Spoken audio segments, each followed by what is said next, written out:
after I became Muslim, my wife of 14 years divorced me. So I ended up losing my wife. I lost my children because the court gave her the children because I was Muslim.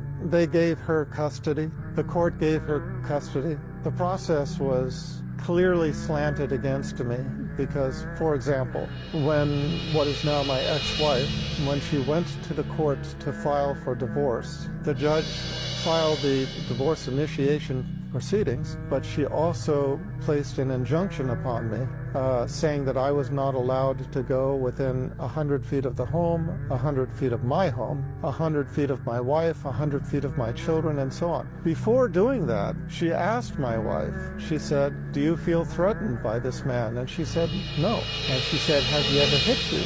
And she said, "No." And she said, "Does he abuse you verbally?" And she said, "No." I mean, till this day, you can ask my ex-wife and she will testify to this fact.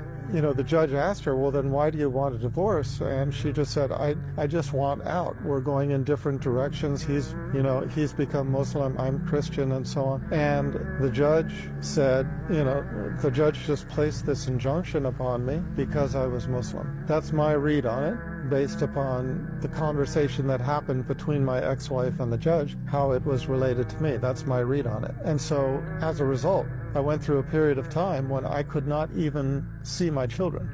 Just to give you a full picture of how humiliating the process was, the court made it so that in order for me to see my children, I had to hire a bodyguard. I had to hire a bodyguard to be present to protect my children from me.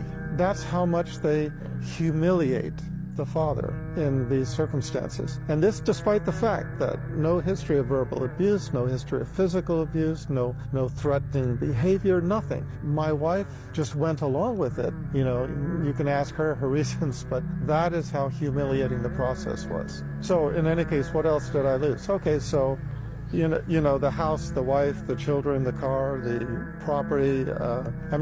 In the house alone, I had $250,000 in artwork, just in artwork alone on the walls. I lost all of that. I walked away from the divorce with my SUV and $5,000, and that was it. In addition, I lost a lot of my friends. My mother and my father disowned me. They sent me a letter saying, don't visit, don't call, don't write. We don't want any contact with you.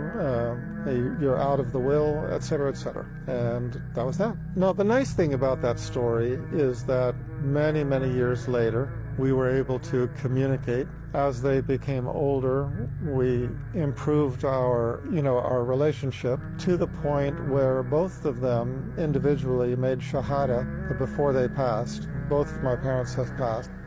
Each one individually made shahada, and I hope that Allah accepts that from them.